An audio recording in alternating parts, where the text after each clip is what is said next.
Eu estava em meu caminho, apenas mais uma pequena história aqui. Está no meu coração contar para vocês.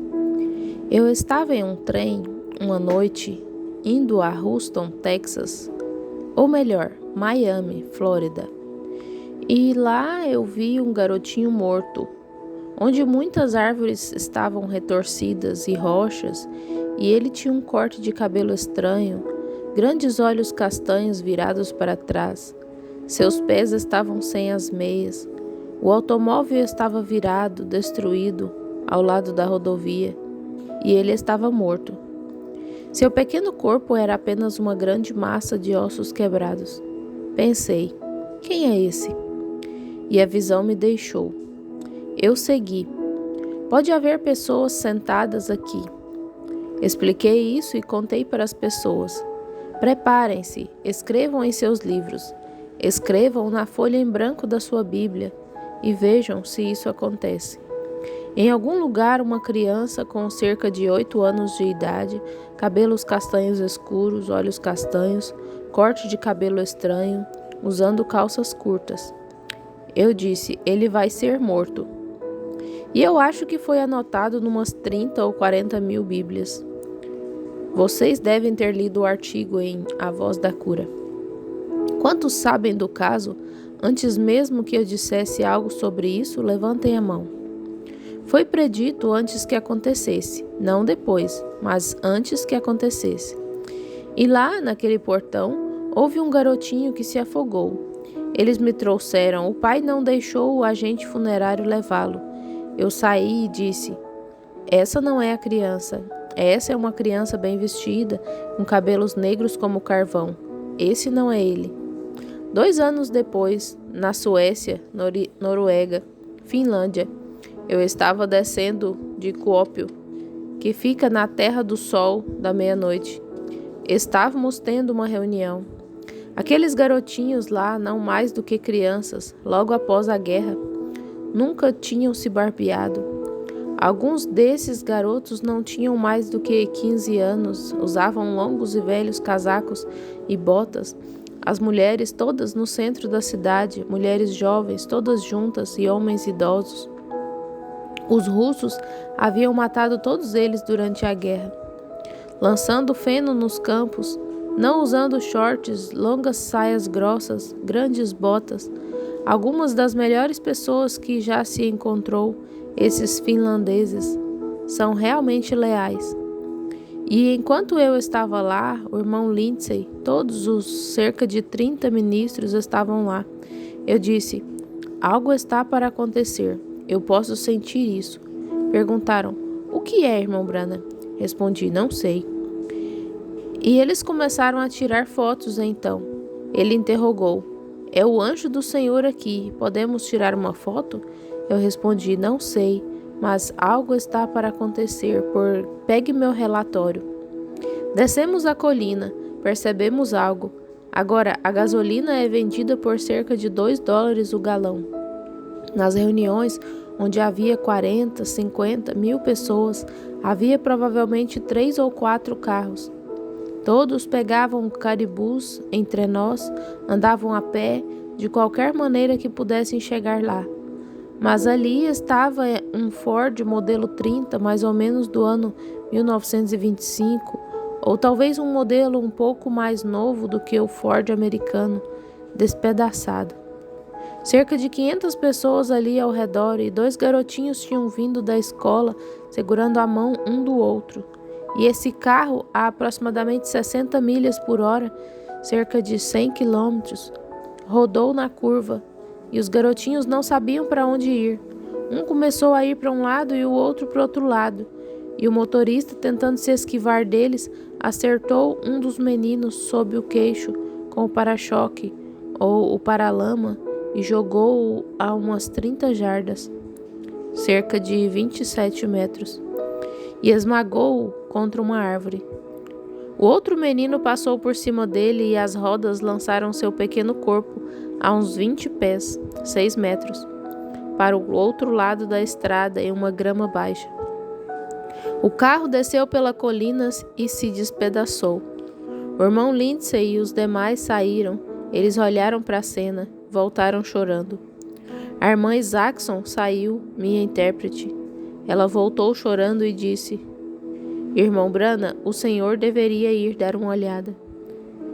Respondi: Oh, não posso. Eu disse: Você lembra que minha esposa morreu quando eu era apenas um jovem pregador, com cerca de 24 anos?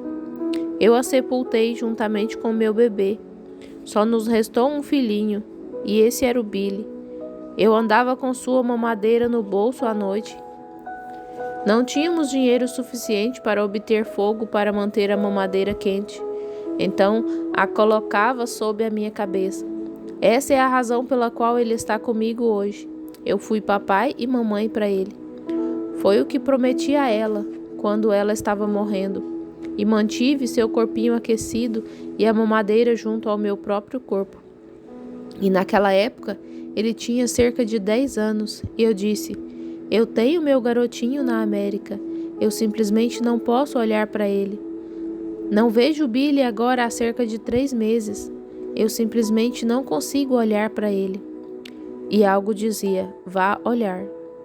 Fui até lá, e seu casaquinho estava sobre o seu rosto, e eles o puxaram para baixo. Oh, que coisa! Eu me virei e comecei a me afastar. Não sei se você vai acreditar nisso ou não. Isso é entre você e Deus. Algo colocou a mão no meu ombro. Pensei que fosse o irmão Moore. Eu disse: O quê?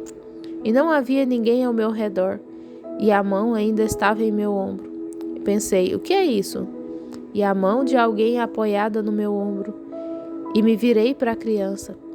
Por acaso observei aquele pezinho, as pernas todas quebradas, o pezinho passando por entre sua grande e velha meia preta listrada. Isso me pareceu familiar. Eu disse à autoridade ali, que era o prefeito da cidade, poderia... Eles estavam esperando os pais aparecerem. Pensei: oh, que coisa! O que vão pensar aquele papai e aquela mamãe quando chegarem e virem esse bebê deitado aqui, esmagado? O outro menino estava vivo, então o levaram para o hospital em um carro.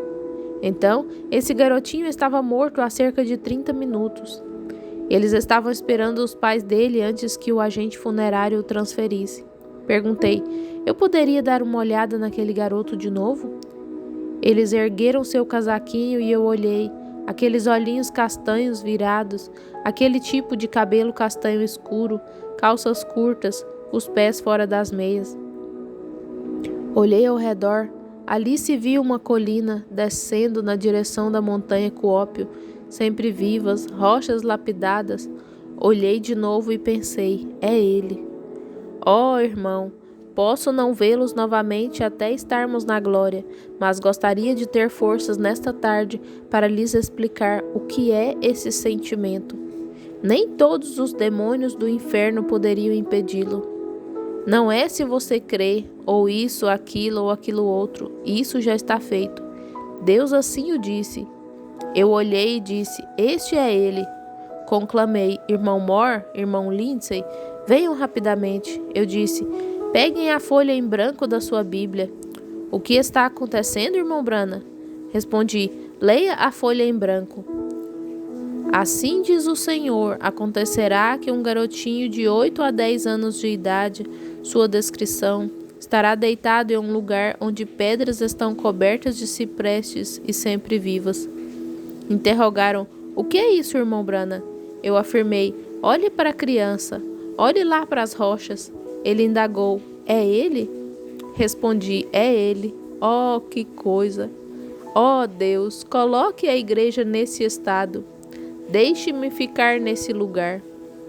Eu disse: fala bem rápido, irmã Isaac, interpreta para mim. Declarei: se o Senhor Deus, naquela terra da América, há 2 anos, aqui está escrito na folha em branco da Bíblia destes irmãos, se esse garoto não estiver de pé, vivo, em 5 minutos, eu deixarei a Finlândia com uma placa nas costas: falso profeta. Oh, é uma coisa maravilhosa como quando você sabe o que Deus vai fazer. Pedi que eles se ajuntassem. Ajoelhei-me e clamei: Senhor Deus, se você quiser obter os detalhes com o prefeito, eu lhe darei o endereço dele. Eu clamei: Senhor Deus, em minha terra natal, tu falaste desta visão. E eu sei que em tua grande vontade predestinada já está concluído. Então, morte, devolva a vida deste garoto.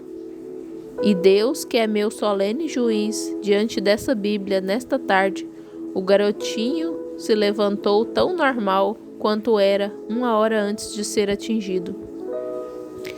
Naquela noite, na reunião, você não conseguia nem...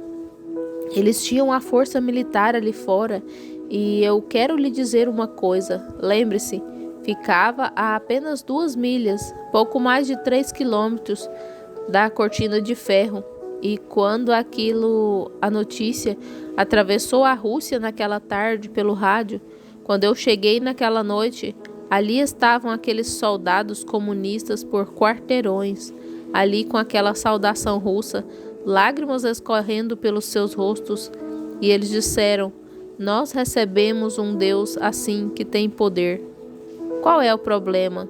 Vocês, protestantes e católicos, foram até lá e pegaram todo o dinheiro deles e os colocaram em grandes edifícios e fracassaram em produzir algo mais do que o resto do mundo tinha. Esses sinais seguirão aos que crerem. Não é de admirar que a igreja fria e formal fale contra isso.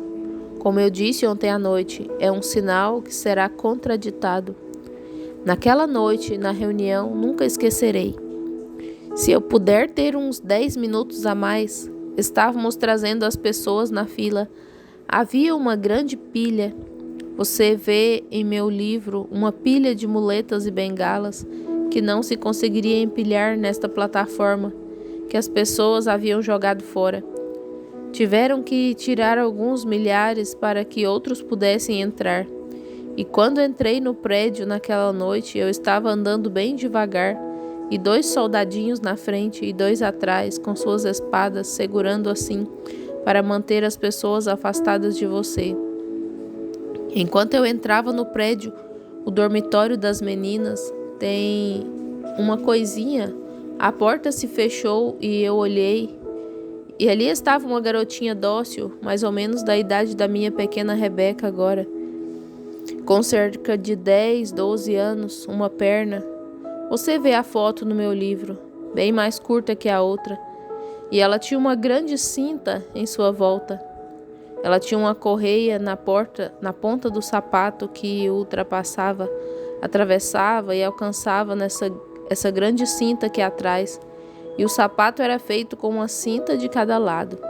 Ela não conseguia mover a perninha, então tinha que ser uma cinta completa para que ela não caísse assim.